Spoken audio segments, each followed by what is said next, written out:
So what is happening when we are in the field in our mind and the grass, we start walking over the grass and then we start putting, then it's muddy, then you put stones down and then you have a paved road. Mm-hmm. What is happening to your brain when you start to learn something new that is challenging and you get to a level of mastery or close to mastery on this? What is happening to the brain?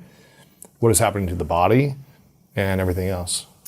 So what's happening to the brain is that you had a pathway that was established either from childhood or later in life. And the brain is obviously a small percentage of your body weight, like 2 to 5% for most, generally. But it's a very energy hungry organ. So it's using up 20 to 30% of what you eat. Wow. And again, really? And so, I think, having been a sportsman, you would think about what should I eat so I can have big muscles or, what should I eat so I have lovely skin or whatever. But actually you should be thinking, what should I eat so I can make the best decision today? Wow, interesting. So when you're asleep, your brain is using up 20% of the glucose that you have ingested that day. Huh. When you are focused on a task, it's using up 25% of your dietary intake. When you're stressed, it's using up 30%. So, in terms of, I sort of like to live in a brain first kind of way, because if you're doing that, everything else is going to fall into place, your cardiovascular system, Really? your gut.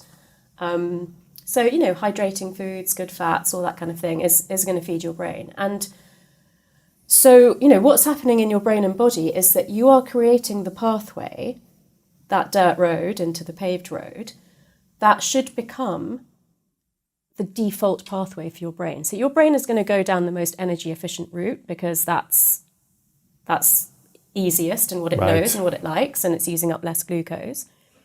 So what you have to do is build the pathway so that it's so strong that it's stronger than the pathway that's been there since childhood. How do you do that? Okay, you're not going to do that with Spanish because you're never going to be better at Spanish than you are at English, right? But in terms of things like emotional regulation, if you were the person, and there's so many people like this who would cry and yell and slam the door and walk out and then come back, you can actually change that. You can become somebody who's got good boundaries, who's got self-worth, who feels that they deserve love. And you do that through neuroplasticity and building the pathway, giving yourself the examples and acting like that in life until you do believe it. And just going back to the two things, I remembered what the other one was, which is what I have found personally is that when you have no choice but to do the thing that you have to do, you do it. So I would ask you, have you gone to a Spanish-speaking country on your own to a village where nobody speaks English? Because if you did... I have been on my own in Mexico recently where my girlfriend speaks Spanish. And so I practice with her, but this is the thing. When I go to Mexico with her, she's a crutch for me. Yeah. Right? Because I'm like, I got to order this thing. And then I'm just like, I just want the chicken and vegetables. Can you let us? And there was some days where I was alone because she was off working. And I was like, okay, this is an opportunity for me to practice, to mess up, to be embarrassed, and be okay with it. And by doing it, I felt like I was getting way better because I was forced to practice and try and ask questions and listen intently and not just speak in English and translate it. Exactly. It's powerful. I mean, at your age, you will always, the way that your brain will speak Spanish is to translate it from English. So there's 3 types of being bilingual. And one is, if you're bilingual from the time that you start speaking. And one is if you learn it. So for me, the Indian language and English. And then the second one is a language that you learn as a child, but you already speak another language. So that's French for me. And then my adult languages. And so I learnt Afrikaans when I was about 25, which is like Dutch. And then Danish when I was a bit older. And I was saying to my friend, who's a professor of neuroscience in London, that when I try to recall a Danish word and I'm struggling to recall it, I always think of the Afrikaans word, but never the French or the Indian. And he said, isn't that fascinating that your adult languages are stored in a different part of your brain? And, so for a neuroscientist to understand that my adult languages are stored in a different part of my brain to my childhood languages, that at a certain point with Danish, I reached that tipping point where I wasn't tired and hungry from, trying to do it. And I'm going to admit that I then gave up Danish because it's too hard. Yeah. You're like, but I was like, but I've changed my brain. Yeah. And that's actually what I wanted. That's why I was doing it. Sure. So, yeah, and with so many things in life, like, when I gave up the regular paycheck of being a doctor in the NHS, a lot of people said to me, you could just go and do a locum for one weekend and you'd be able to pay your rent and your bills. A what for weekend? A locum means when you just do like a temporary job, you just go and like sub in for a weekend or a day or a night. But for me, that would have meant failure because it was going backward. And I had to force myself to make the new business work. You had to burn the boats. Yeah. You had to burn the ship that got you there so you couldn't go back into the old, the land. And that's not for everyone. I'm not saying that if you want to start up your own business that you shouldn't have another job on the side. But for me, I had to burn my boats. I was watching this TED Talk recently of a guy who was teaching about how to be fluent in a new language as an adult and why it's so challenging and things like that. And he said, listen, the reason why most people fail is because they keep speaking their native language so frequently. And you take a 50-minute class 3 times a week, you're not going to become fluent. And he's like, the only way that I was able to do it, and he's like, I tried this for years and all these things, until I finally went into a program where I think it was 3 months, something like that, where you get kicked out if you speak any other word other than the language you're trying to learn. Yeah.